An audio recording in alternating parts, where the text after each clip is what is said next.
What's up mga buddy? Ayan natin, Merkulis na naman ngayong araw na to.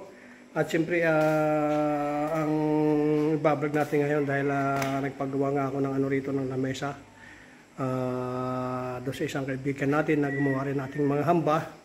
Kaya nakikita niyo naman yung pintuan niya, sila yung gumawa din yan. Kaya nagpagawa tayo ng lamesa for 6 people. Kaya ibig sabihin 6 na bangko. Pero makikita nyo lang yung 5 bangko kasi nga yung isa na doon na loob.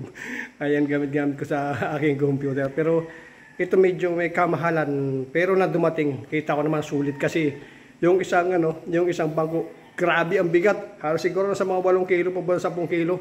Akala ko kaya ko bumuhat ng 2 bangko. Pero nang mabot ko pala isa, pati ko puta, ang bigat na pala, hindi na pala kaya halos kaya.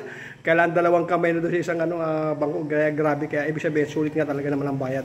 Sa kailang mesa niya, may kahabaan. Hindi siya ordinary na pang 6 people talaga. Kunti na nga lang siguro pang pang glass half na. Grabe, sulit talaga, sulit ang mga kahoy. Kaya sulit naman ito, papakita ko na sa inyo. Ayan po siya, oh. O, kita nyo naman yung poste, di ba makapal yan. Sulit na kahoy yan, yung mga mahal na kahoy. Ito yung mga bangkuan niya, oh. Yan, grabe. Ayan, ang bigat, hindi ko nga maangat. Nahihila ko lang siya. Ang bigat.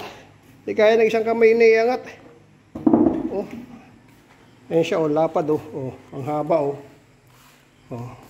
Talaga siya, sa animan na tao rito sa may tatlo, maluwag na maluwag talaga siya. Tapos may pinaka parang gitna pa siya sa ulam, pagkan hindi yung hindi ganung magkadikit yung lapad niya. Yung haba niya maluwag din. Ayan siya, oh. Grabe ang tibay. Ayan, kita niyo ang kapal niya, no. Ang kapal ng talagang sulit na sulit. Kahit na talunan mo to, hindi talaga siya mawawara. Oh, ito lang mga buddy, update ko lang kayo at para makita niyo rin kung ano ginagawa natin dito sa bukid.